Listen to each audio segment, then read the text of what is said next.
Bismillahirrahmanirrahim. Assalamualaikum warahmatullahi wabarakatuh, dulur. Ketemu lagi bersama saya di channel Kontroversial, channel yang membahas seputar audio pemula.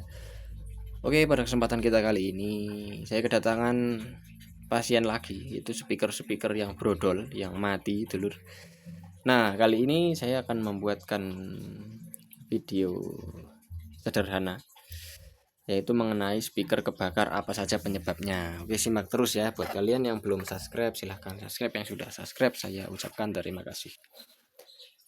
Oke, dulur, jadi penyebab speaker ya, voice coil terbakar atau spoolnya terbakar itu ada beberapa faktor, dulur.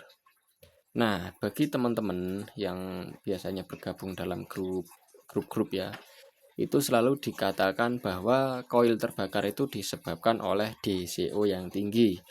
Apa itu DCO ya? DCO itu DC offset. DC offset itu misalnya seperti ini, dulur. Ini driver ya, driver, terus ada pengeluaran outputnya untuk ke speaker.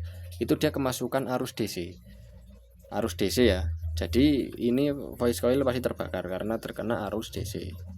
Nah, terus ketika driver ini DCO-nya sudah aman, terus voice coil tetap kebakar, gimana, Mas? Nah, itu dia, teman-teman. Itu dia masalahnya.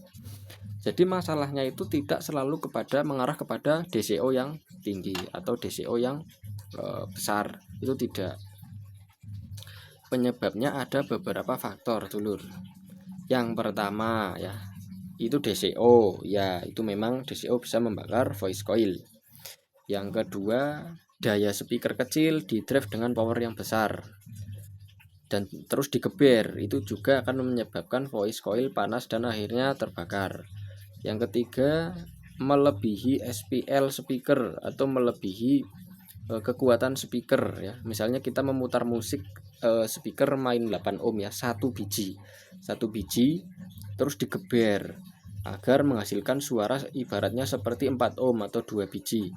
Itu juga pasti akan membakar spool karena speaker 1 dipaksa untuk menyaingi speaker 2 atau menyetarakan dengan 2 speaker.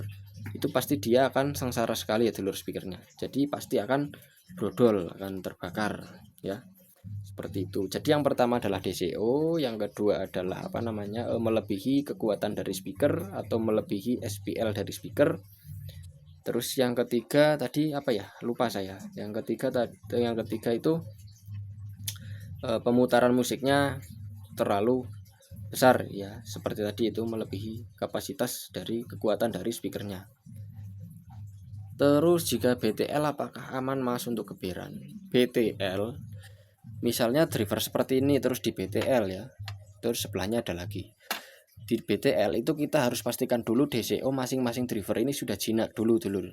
Setelah jinak ini mendekati 0, yang sebelahnya mendekati 0, terus kita cek antara kedua driver ini, lalu kita ambil output masing-masing dari driver, lalu kita cek lagi DCO-nya berapa. Itu ya, karena DCO itu agak sedikit rumit ya, karena kadang itu kalau driver-driveran itu biasanya mudah sekali loncat-loncat, dulur. Di standby itu mendekati 00 ya. Terus ketika play musik kecil-kecilan itu dia naik, digeber itu lebih naik lagi. Ada juga driver yang digeber malah dia 00. Tapi ketika standby dia beberapa milivolt seperti itu, dulur. Nah, jadi itu dia penyebab speaker brodol. Jadi tidak selalu disalahkannya itu DCO yang tinggi, karena ada banyak sekali faktor, dulur ya. Nah, seperti itu.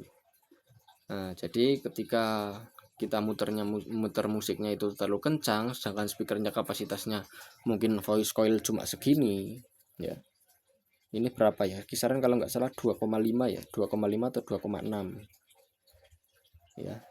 Bukan 2,5 in, tapi 2 cm setengah, biasanya segitu. Ini 2 cm setengah, atau biasanya 2,25,6 mili. Jadi 2 cm setengah lebih, lebih 1 mili, seperti itu. Jadi kita harus pastikan dulu yang kita pakai itu speaker apa, dan powernya harus menyesuaikan ya, seperti itu, dulur. Nah, oke, mungkin video tidak berfaedah ini mungkin cukup sekian dulu ya, dulur. Mudah-mudahan bisa dipahami ya. Jadi jangan selalu menyalahkan drivernya. Yang harus kita perhatikan yaitu komposisinya. Kita menggunakan komponen yang mungkin seperti itu Elson atau mungkin apa, kita sesuaikan untuk powernya ya. Untuk mengedrive speaker ini kita harus sesuaikan. Oke, wassalamualaikum warahmatullahi wabarakatuh.